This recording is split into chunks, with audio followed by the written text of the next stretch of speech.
I know you spoke to one of our producers earlier over some concerns about medical staff who seem to have disappeared when they were making those movements from northern Gaza to southern Gaza through a checkpoint. Can you tell us a little bit more about that?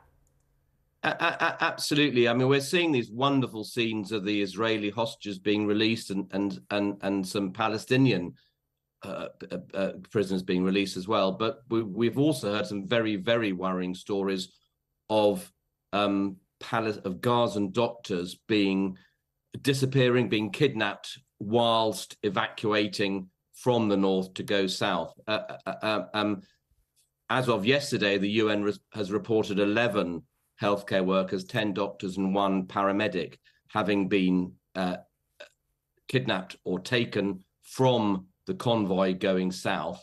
They were evacuating critically ill patients and removed from the convoy, and nothing's been heard of them since. I knew 4 of them personally, 1 extremely well.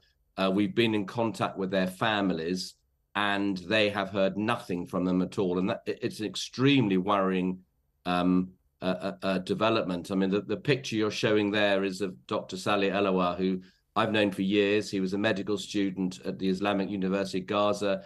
Myself and my colleagues have taught him on many occasions. We've been in contact with him, and he has disappeared. He was removed from the convoy going south at a checkpoint, and no one has heard anything from him since. The same thing's happened to 10 other medics, and it's an extremely worrying, and we fear for their safety. And this is people out there doing their best to provide health care to whatever person is injured. You're saying have been... What are you saying, Nick? What do you believe has happened to them?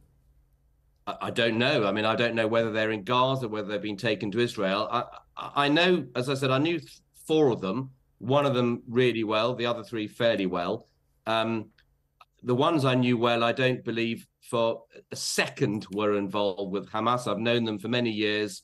They were doctors. They had devoted their lives to caring for patients. And for some reason, and I know not why, they were taken out from the convoy and have disappeared.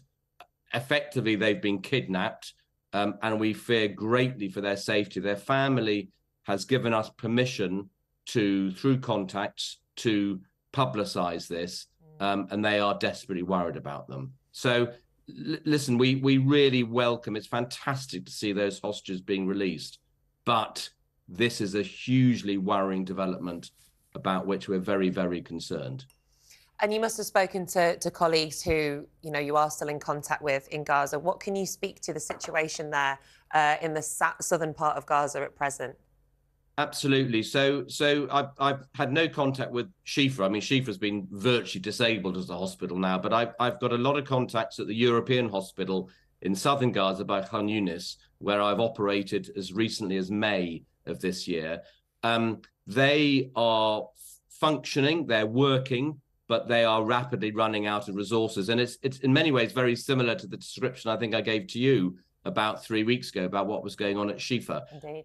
They are functioning, but they're running out of drugs. I spoke to them yesterday. For example, they've run out of all dressings for burns. They've run out of all equipment to fix fractures, what's called external fixation devices for external fixation of broken limbs. They've run out of that equipment. They're running out of drugs and blood products. So they're working very, very hard. The European hospital has 220 beds. They've currently got 790 patients there. So they haven't got enough resources. And they are getting aid. They're absolutely getting aid in the last few days. But again, it's not enough. And they'll only be able to continue functioning if this ceasefire lasts. And the great worry of us, but of all the people we're talking to, is that the minute the ceasefire ends and the bombing starts again, it's back to square one. And that's a very frightening prospect. And Nick, what do you make, just quite briefly, about our government and the leader of the opposition's response to what's happening? Not quite calling for a ceasefire, but absolutely supporting this temporary ceasefire, or humanitarian pause, as they're calling it. Well, I don't think it's enough. I mean, we welcome any pause, any stopping of the bombing. But I feel very strongly, and those of us that are in contact with people in Gaza and know the situation there are desperately keen for our politicians to call for a permanent ceasefire. I don't understand why they're not doing so. More and more countries around the world are now doing that. I simply do not understand why our government and our opposition are not calling for a permanent ceasefire. It's the only way to tackle this humanitarian catastrophe. And it is quite beyond me as to why they cannot call for this to be permanent. Nick, thank you. Really important, as we've said from day one here on this show, to get all sides of this story. And from a humanitarian level, really good to speak to you again.